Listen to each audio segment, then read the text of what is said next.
وفرحوا بالحياة الدنيا وما الحياة الدنيا في الآخرة إلا متاع. صدق الله مولانا العظيم. اللهم صل على محمد وعلى آل محمد كما صليت على إبراهيم وعلى آل إبراهيم إنك حميد مجيد. اللهم بارك على محمد وعلى آل محمد كما باركت على إبراهيم وعلى آل إبراهيم إنك حميد مجيد. معزز محترم মুসল্লিয়ান کرام, আল্লাহ জাল্লা শাআনুহুর দরবারে হাজারো শুকরিয়া যে মহান মালিক আমাদেরকে পবিত্র দিনে ঈদুল ফিতরের দিনে ঈদগাহে আসার বসার তৌফিক দিলেন। সকলে বলি আলহামদুলিল্লাহ। সময় সংক্ষিপ্ত, আর হয়তো 10-15 মিনিট আছে। আপনারা যারা বিচ্ছিন্ন আছেন দ্রুত ঈদগাহে চলে আসেন। আজকে ঈদুল ফিতরের দিন, মুমিন মুসলমানদের আনন্দের দিন। মুমিন মুসলমানদের প্রত্যেকটা কাজ, হাসি খুশি দুঃখ বেদনা, প্রত্যেকটা কাজ হবে আখিরাত কেন্দ্রিক। আর কাফেরদের আচার ব্যবহার, আচার আচরণ, দুঃখ বেদনা সবকিছুই হয় দুনিয়া কেন্দ্রিক। আল্লাহ পাক রব্বুল আলামিন এবারে সূরা রাদের 26 নম্বর আয়াতে বলেন, ওয়াফারিহু বিল হায়াতিদ দুনিয়া ওয়াল হায়াতুদ দুনিয়া ফিল আখিরাতি ইল্লা মাতা। যারা কাফের, ওয়াফারিহু বিল হায়াতিদ দুনিয়া, কাফেররা পার্থিব জগৎকে নিয়ে তারা উল্লাস করে, পার্থিব জগৎকে নিয়েই তারা খুশি আনন্দিত হয়। ওয়াল হায়াতুদ দুনিয়া ফিল আখিরাতি ইল্লা মাতা, আর আখিরাতের তুলনায় দুনিয়ার জিন্দেগি এটা খুব সামান্য পরিমাণ। তো মুমিন মুসলমানদের খুশি দুঃখ বেদনা সবকিছু হয় আখিরাত কেন্দ্রিক, আর কাফেরদের সবকিছু হয় দুনিয়া কেন্দ্রিক। আজকে ঈদের দিন, মুমিন মুসলমানদের খুশির দিন, আনন্দের দিন। এই আনন্দের দিনটাও আমাদের জন্য হবে আখিরাত কেন্দ্রিক, এটা দুনিয়া কেন্দ্রিক নয়। আমাদের আজকের আনন্দের দিন, আনন্দটা হবে আখিরাত কেন্দ্রিক। আমাদের প্রত্যেকটা কথা, প্রত্যেকটা কাজ যেন হয় আখিরাত কেন্দ্রিক। আল্লাহ তাআলা আমাদেরকে এই মেসেজটাই দিয়েছেন যে মুমিন মুসলমানদের আনন্দ দুঃখ বেদনা সবকিছুই হবে আখিরাত কেন্দ্রিক, আর কাফেরদের সবকিছুই হবে দুনিয়া কেন্দ্রিক। আজকে ঈদের দিন, মুসলমানদের খুশির দিন, এটা কোন কেন্দ্রিক হবে? আখিরাত কেন্দ্রিক হবে, দুনিয়া কেন্দ্রিক নয়। ঈদের দিন, ঈদুল ফিতর, আজকের দিনটা হলো ঈদুল ফিতরের দিন। ঈদুল ফিতরের অর্থ হলো ভাঙার আনন্দ। মুমিন মুসলমান একটা মাস রোজা রাখছে, এক মাস সিয়াম সাধনা পালন করার পর আজকের দিনটাকে আল্লাহ তাআলা মুসলমানদের জন্য রোজা রাখাকে হারাম করেছেন। কেন? এটা ভাঙার দিন, খাওয়ার দিন, আনন্দের দিন। আনন্দের দিনে রোজা রাখা যায় না। আল্লাহ এর জন্য আমাদেরকে দিয়েছেন আজকে তোমাদের রোজা রাখার দিন নয়, আজকের দিনটা হলো তোমাদের আনন্দের দিন। এজন্য আল্লাহ তাআলা আনন্দের দিনেই রোজা রাখাকে হারাম করেছেন। রাসূল করিম সাল্লাল্লাহু আলাইহি ওয়াসাল্লাম যখন মক্কা থেকে মদিনায় আগমন করলেন, মদিনায় আগমন করার পর ওয়ালাহুম ইয়াওমান ইয়ালআবুনা ফীহিমা, মদিনাবাসীদেরকে দেখতে পাইলেন তারা দুইটা দিন উৎসব উদযাপন করতেন, আনন্দ উদযাপন করতেন। নবীজি তাদেরকে জিজ্ঞাসা করলেন, মা হাযালিল ইয়াওমান, তোমরা যে এই দুই দিনে উদযাপন করো, কেন, কি কারণে তোমরা উৎসব উদযাপন করো এই দুই দিনে? তখন তারা বলতে লাগলো, ক্বালু কুননা নালআবু ফীহিমা ফিল জাহিলিয়া, আমরা জাহিলি যুগ থেকে এই দুই দিনে উৎসব উদযাপন করতাম। রাসূল করিম সাল্লাল্লাহু আলাইহি ওয়াসাল্লাম তখন তাদেরকে উদ্দেশ্য করে বললেন, ইন্নাল্লাহা ক্বাদ আবদালাকুমা বিহিমা খায়রুম মিনহুমা। আল্লাহ রাসূল সাল্লাল্লাহু আলাইহি ওয়াসাল্লাম বলেন, তোমরা যেই দুই দিনে উৎসব উদযাপন করো, আনন্দ উল্লাস করো, এই দুই দিনের চেয়ে উত্তম দুইটা দিন আল্লাহ তাআলা তোমাদেরকে দান করেছে। সুবহানাল্লাহ। সেই দুই দিন কি? একটা হলো ঈদুল ফিতর আর একটা হলো ঈদুল আযহা। এই দুইটা দিন আল্লাহ আমাদেরকে দিলেন খুশি উদযাপন করার জন্য। এখন আমরা যে ঈদ উদযাপন করবো, এটার উদ্দেশ্য কি? প্রত্যেকটা জিনিসের উদ্দেশ্য থাকে। আমাদেরকে যে আল্লাহ দুইটা খুশির দিন দিলেন, এর দ্বারা উদ্দেশ্য কি? হাসান বসরি রাহমাতুল্লাহি আলাইহি বলেন, আম্মা ইয়াউমুল ফিতর, ঈদুল ফিতর দ্বারা উদ্দেশ্য হলো ফাসালাতুন ওয়া সাদাকা, নামাজ আদায় করা এবং সদকাতুল ফিতর আদায় করা। ওয়া আম্মা ইয়াউমুল আযহা, আর ঈদুল আযহার দ্বারা উদ্দেশ্য হলো ফাসালাতুন ওয়া নুসুকুন, নামাজ আদায় করা এবং কুরবানি করা। এটা কিতাব আছে মাজাহির হক মিশকাতুল মাসাবির, একটা ব্যাখ্যা গ্রন্থ আছে, উর্দু ব্যাখ্যা গ্রন্থ। এই ব্যাখ্যা গ্রন্থে একজন কবি তার কবিতার মাধ্যমে একজন মুমিন মুসলমানের ঈদ দ্বারা উদ্দেশ্য কি হবে উনি তুলে ধরেছেন। লাইসাল ঈদু লিমান লাবিসাল জাদীদ, ইন্নামাল ঈদু লিমান আমিনাল ওয়াঈদ। কবিতার মাধ্যমে ঈদের উদ্দেশ্য উনি বলতেছেন, লাইসাল ঈদু লিমান লাবিসাল জাদীদ, এই যে ঈদুল ফিতরের দিন অথবা ঈদুল আযহার দিন আমরা কত সুন্দর সুন্দর পোশাক পরিধান করে ঈদগাহের ময়দানে আসি। উনি বলেন, লাইসাল ঈদু লিমান লাবিসাল জাদীদ, নতুন নতুন পোশাক পরিধান করার নাম ঈদ নয়, নতুন নতুন পোশাক পরিধান করার নাম খুশির দিন নয়। ইন্নামাল ঈদু লিমান আমিনাল ওয়াঈদ, মুমিন মুসলমানদের ঈদ দ্বারা উদ্দেশ্য হবে আল্লাহ তাআলা যেই সমস্ত কাজ পছন্দ করেন, যেই সমস্ত কাজের ব্যাপারে আল্লাহ তার রাসূল ধমক দিয়েছেন, ওই সমস্ত কাজ থেকে বিরত থাকা। লাইসাল ঈদু লিমান তাবাখখারা বিল উদ, ঈদের দিন কত সুন্দর আতর সেন্ট ব্যবহার করে ঈদগাহের ময়দানে আমরা চলে আসি। কবি বলেন, লাইসাল ঈদু লিমান তাবাখখারা বিল উদ, কত সুন্দর আতর ব্যবহার করে তুমি ঈদগাহে আসো, এটার নাম ঈদ নয়। ইন্নামাল ঈদু লিত্তাইবিল্লাযী লা ইয়াউদ, বান্দা তুমি সুগন্ধ ব্যবহার করে ঈদগাহে আসছো, এটার নাম ঈদ নয়। ঈদ হলো এই জিনিসের নাম, তুমি যে গুনাহ করেছো ওই গুনাহ থেকে এমন তওবা করেছো যে গুনাহ আর তুমি জিন্দেগিতে করো না, এটার নাম হলো ঈদ। গুনাহ থেকে তওবা করেছো, এটার নাম ঈদ। সুন্দর আতর ব্যবহার করার নাম ঈদ নয়। ঈদ হলো এই জিনিসের নাম, ঈদগাহে আসছে বান্দা, তোমার জিন্দেগিতে যত গুনাহ করেছো এই সমস্ত গুনাহ আজকে এই ময়দানে আল্লাহর কাছে ফরিয়াদ করো, আল্লাহ আমি গুনাহগার, আমার জীবনে যত গুনাহ করেছি, অন্যায় করেছি, আল্লাহ আপনার কাছে তওবা করতেছি, আর জিন্দেগিতে এই গুনাহ করব না, এটার নাম হলো ঈদ। লাইসাল ঈদু লিমান রাকিবাল মাতায়া, ইন্নামাল ঈদু লিমান তারাকাল খাতায়া। কবি বলেন, লাইসাল ঈদু লিমান রাকিবাল মাতায়া, এই ঈদগাহের ময়দানে ঈদের নামাজ পড়ে বাড়িতে ফিরে যাওয়ার পর কত যুবক ভাই আছেন হুন্ডা মোটরসাইকেলে বিভিন্ন গাড়িতে পার্কে বিভিন্ন জায়গায় ঘুরতে যাবে, যাবে না? যাবে, বিভিন্ন জায়গায় ঘুরতে যাবে, কত আনন্দ ফুর্তি। কবি বলেন, না, এটার নাম ঈদ নয়। ইন্নামাল ঈদু লিমান তারাকাল খাতায়া, বান্দা ঈদগাহে আসছো, কতটুকু গুনাহ তুমি ত্যাগ করতে পেরেছো, এটার নাম হলো ঈদ। তুমি গুনাহ ত্যাগ করতে পারছো কিনা, তোমার অন্তরে যে নাপাকি আছে এই নাপাকটা তুমি দূর করতে পারছো কিনা, তুমি তোমার গুনাহগুলোকে দূর করতে পেরেছো কিনা, এটার নাম হলো ঈদ। মোটরসাইকেলে ঘুরতে যাওয়া, এটার নাম ঈদ নয়। বিভিন্ন বাসে বিভিন্ন অনুষ্ঠানে যাওয়ার নাম ঈদ নয়। ঈদ তো হলো এটাই, বান্দা তুমি তোমার জীবনের গুনাহগুলো পরিত্যাগ করতে পেরেছো কিনা, এটার নাম হলো ঈদ। লাইসাল ঈদু লিমান বাসাতাল বিসাত, কবি বলেন, সুন্দর বিছানায় ঘুমানোর নাম ঈদ নয়। ঈদ হলো ইন্নামাল ঈদু লিমান জাওয়াজাস সিরাত, ঈদ হলো এটার নাম বান্দা হাসরের ময়দানে কোন সিরাতের পুল যদি তুমি পার হতে পারো, সিরাতের পুল পার হয়ে যদি সফলতা অর্জন করতে পারো, এটার নাম হলো ঈদ। বুঝে আসছে কথা? তাহলে নরম নরম বিছানায় ঘুমানোর নাম ঈদ নয়। ঈদ হলো এটার নাম, বান্দা তুমি তোমার জিন্দেগির সব গুনাহ থেকে ফারেগ হয়ে সমস্ত গুনাহ থেকে তওবা করো।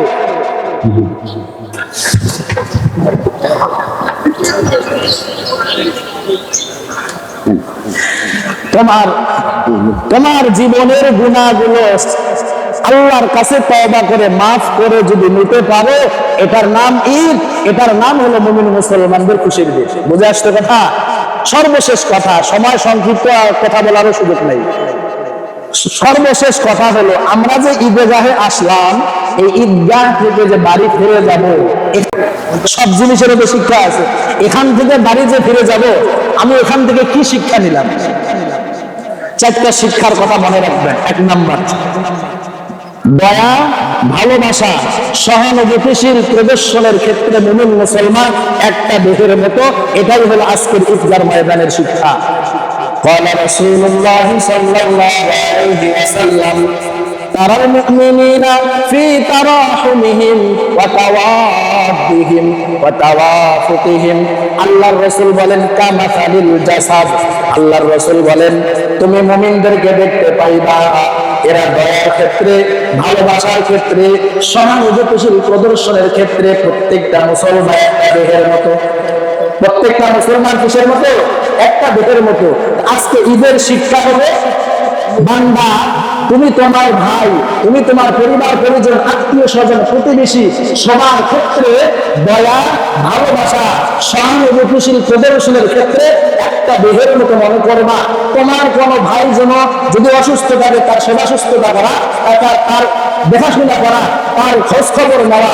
আজকে ঈদের দিনের শিক্ষা। ঈদের দিনের 2 নাম্বার শিক্ষা হলো ভ্রাতৃত্বের বন্ধন অটুট রাখা। আল্লাহর রাসূলের একজন সাহাবী আব্দুর রহমান ইবনে আউফ রাদিয়াল্লাহু তাআলা আনহু, আনাস রাদিয়াল্লাহু তাআলা আনহুর বর্ণনা তিনি বলেন, قدم عبد الرحمن بن عوف رضي الله تعالى عنه المدينة। আল্লাহর রাসূলের সাহাবী আব্দুর রহমান ইবনে আউফ রাদিয়াল্লাহু তাআলা আনহু একবার মদিনায় আগমন করলেন। মদিনায় আগমন করার পর ফাআখাল নবী সাল্লাল্লাহু আলাইহি ওয়াসাল্লাম সাদ ইবনে রাবিয়া আল আনসারী। আল্লাহর রাসূলের আরেকজন সাহাবী ছিলেন সাদ ইবনে রাবিয়া আল আনসারী রাদিয়াল্লাহু তাআলা। আব্দুর রহমান ইবনে আউফ যখন মদিনায় আগমন করলেন, আল্লাহর রাসূল সাদ ইবনে রাবিয়ার সাথে তার সাথে ভ্রাতৃত্বের বন্ধন জড়ায় দিলেন। আব্দুর রহমান মদিনায় আসলেন, আল্লাহর রাসূল সাদ রাদিয়াল্লাহু তাআলা আনহুকে বললেন, সাদ, আব্দুর রহমান মদিনায় আগমন করেছে, আজ থেকে সে তোমার দিনী ভাই। আল্লাহ রাসূলের ভ্রাতৃত্বের বন্ধন জড়ায় দিলেন। আনাস রাদিয়াল্লাহু তাআলা আনহু বলেন, আল্লাহর রাসূল যখন তাদের মাঝে ভ্রাতৃত্বের বন্ধন জড়ায় দিলেন, তখন সাদ ইবনে রাবি আল আনসারী রাদিয়াল্লাহু তাআলা আনহু তার যত সম্পত্তি ছিল সব সম্পত্তিগুলো 2 ভাগে ভাগ করলো। দেখেন আল্লাহর রাসূল কেন আদর্শ আমাদেরকে শিক্ষা দিয়েছেন, আর আমরা কোন আদর্শের পিছনে চলতেছি। সাদ রাদিয়াল্লাহু তাআলা আনহু তার যত সম্পত্তি ছিল সব সম্পত্তিগুলো 2 ভাগে ভাগ করলো। ভাগ করার পর 1 ভাগ সম্পদ তার দিনী ভাই আব্দুর রহমানকে দিয়ে দিলেন। সুবহানাল্লাহ। বুঝুন, আর একটু জোরে বলবেন না সুবহানাল্লাহ। আদর্শ আল্লাহর রাসূল তার সাহাবীদেরকে কি আদর্শ শিক্ষা দিয়েছে, আর আমরা কি শিখতেছি। সাদ রাদিয়াল্লাহু তাআলা আনহু তার সম্পত্তি 2 ভাগ করে 1 ভাগ সম্পত্তি তার ভাই আব্দুর রহমানকে দিয়ে দিলেন, আর 1 ভাগ নিজের জন্য রেখে দিলেন। তার 2টা বিবি ছিল, একজন বিবিকে তালাক দিয়ে দিলেন, ওই বিবির সাথে আব্দুর রহমানকে দিয়ে দিলেন। আর আমাদের সমাজ ব্যবস্থা কি? সম্পত্তি ভাগ বাটোয়ারা তো দূরের কথা, নিজের ভাইয়ের জমি আত্মসাৎ করে খাই, নিজের বোনের সম্পদ আত্মসাৎ করে খাই। আল্লাহর রাসূল কি আদর্শ আমাদেরকে শিক্ষা দিলেন, আর আমরা কি আদর্শ লালন করতেছি। এই যে আল্লাহর রাসূলের আদর্শ, তুমি তোমার দিনী ভাইয়ের খোঁজ খবর নাও। তোমার ভাই যদি কোনো অসুস্থ থাকে তাকে দেখাশোনা করো, কেউ গরিব থাকলে, অসহায় থাকলে তার খোঁজ খবর নাও। রাসূলের আদর্শ। আজকে ঈদের দিনের এই 2 নাম্বার শিক্ষা, ভ্রাতৃত্বের বন্ধন অটুট রাখার শিক্ষা। তা না হলে তো ঈদুল ফিতরের সময় সাদকাতুল ফিতরের বিধান আসতো না। সাদকাতুল ফিতরের বিধান কি জন্য আল্লাহ রাসূল দিয়েছেন আমাদেরকে? আল্লাহ রাসূল নিজেই বলেছেন সাদকাতুল ফিতর 2 কারণে দিতে হয়। 1 নাম্বার তুহরাতান লিসাইম, রোজাদার বান্দা রোজা রমজান মাসে রোজা রাখছে, হয়তো কোনো কারণবশত তোমার রোজাতে ত্রুটি হয়ে গেছে, হয়তো মিথ্যা কথা বলেছো, গীবত করেছো, অথবা অশ্লীল বাক্য তোমার জবান থেকে বের হয়ে গেছে। এই অশ্লীল কটু বাক্য যে তোমার জবান থেকে বের হয়ে গেছে, তোমার রোজাটা একটু হালকা হয়ে গেছে, তোমার রোজাটাকে পূর্ণতা দান করার জন্য সাদকাতুল ফিতর দেওয়া হলো। এটা 1 নম্বর উদ্দেশ্য। 2 নম্বর উদ্দেশ্য হচ্ছে উম্মাতুল মাসাকিন, তোমার পরিবার, তোমার আত্মীয়-স্বজন, প্রতিবেশীর মধ্যে কোনো গরিব অসহায় মানুষ আছে কিনা এদেরকে দেখাশোনা করো, এদেরকে সাদকাতুল ফিতর দাও, এরাও যেন ঈদের দিনে একটু মিষ্টি মুখ করে ঈদগাহে আসতে পারে। তুমি যেমন সুন্দর কাপড় পরিধান করে ঈদগাহে আসতেছো, তোমার মন চাইতেছে তুমি সুন্দর কাপড় পরিধান করেছো, তোমার মন চাইছে তোমার সন্তানকে সুন্দর কাপড় কেনার জন্য তোমার মন চাইছে, এরকম গরিব মানুষেরও তো মন চায়, কি চায় না? গরিব মানুষের মন চায় না একটু সুন্দর কাপড় পরিধান করা? গরিব মানুষ তার সন্তানকে সুন্দর কাপড় কেনার তার মন চায় না, চায়। এজন্য সাদকাতুল ফিতর, অসহায় মানুষদেরকে সাদকাতুল ফিতর দাও, তারাও যেন সুন্দর পোশাক করে ঈদগাহে আসতে পারে, তারাও যেন সুন্দর মিষ্টি খেয়ে ঈদগাহে আসতে পারে। তো ঈদের 2 নম্বর শিক্ষা হলো ভ্রাতৃত্বের বন্ধন আমাদেরকে অটুট রাখতে হবে। ঈদের 3 নম্বর শিক্ষা হলো হিংসা বিদ্বেষ ভুলে প্রত্যেকটা মুসলমানকে ভাই ভাই হতে হবে। আল্লাহ রাসূল বলেন, লা তাহাসাদু, তোমরা একে অপরের সাথে হিংসা করবা না, ওয়ালা তানাজাসু, তোমরা একে অপরের সাথে বিদ্বেষ পোষণ করবা না, ওয়ালা তাদাবারু, একে অপরের সাথে শত্রুতা পোষণ করবা না। আল্লাহর রাসূল হাদিসের শেষে বলেন, ওয়ালা ইয়াবিউ বাদিন, আল্লাহর রাসূল বলেন তোমার কোন ভাই যদি কোনো কিছু কেনাকাটা করে, দাম দর করে, এই দাম দর করার মাঝে তুমি উপরে গিয়ে দাম দর করবা না। আল্লাহর রাসূলের আদর্শ দেখেন কেমন আদর্শ। আল্লাহর রাসূল বলেন তোমার কোন ভাই যদি একটা কাপড়ের দরদাম করে, আমরা দরদাম করি না, তো তোমার কোন ভাই যদি দরদাম করে, এই দরদামের মাঝখানে তুমি উপরে গিয়ে দরদাম করবা না।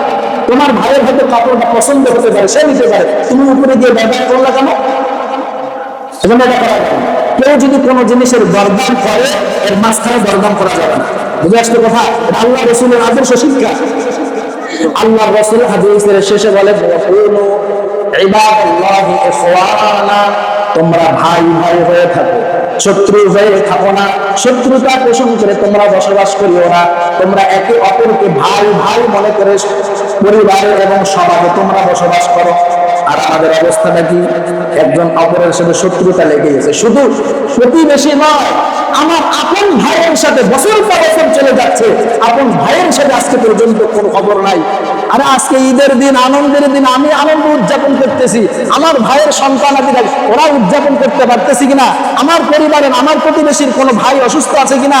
আমার পরিবারের, আমার আশেপাশের এলাকার কোনো ভাই গরিব আছে কিনা? তাদেরকে একটু খবর নাও, তাদেরকে দেখাশোনা করো। এটা তো ঈদের দিনের শিক্ষা। কিন্তু আমাদের শিক্ষাটা কি? পশ্চিমাদের শিক্ষা। তাহলে ঈদের দিনের 3 নাম্বার শিক্ষা হলো হিংসা বিদ্বেষ ভুলে গিয়ে প্রত্যেকটা মানুষ আমরা যেন ভাই ভাই হয়ে সমাজে বসবাস করতে পারি। পারবো তো ইনশাআল্লাহ?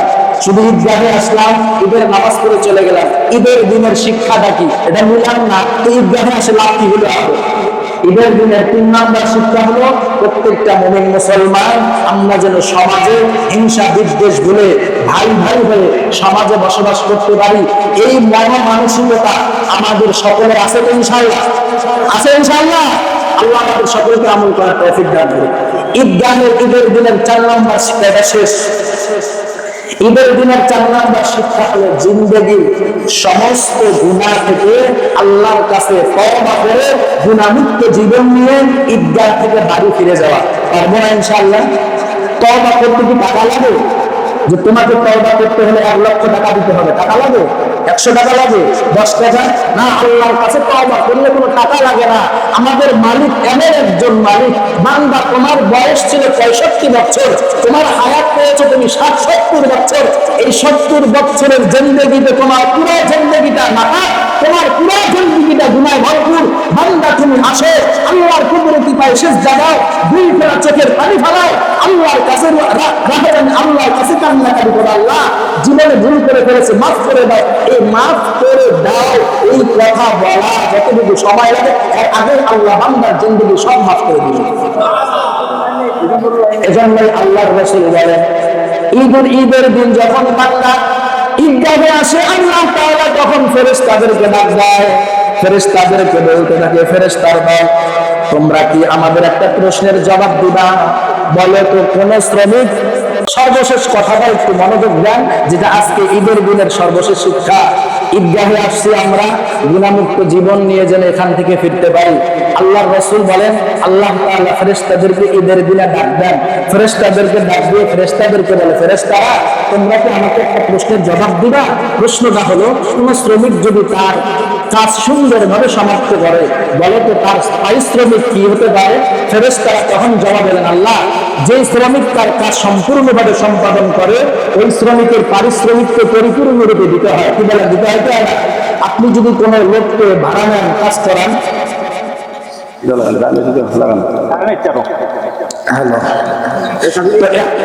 কোন লোককে যদি আপনি কাজের জন্য নেন আর এই লোকটা যদি আপনার কাজটা সুন্দরভাবে সমাপ্ত করে, বলেন তো তার পারিশ্রমিক আপনি অর্ধেক দিবেন না পরিপূর্ণ দিবেন?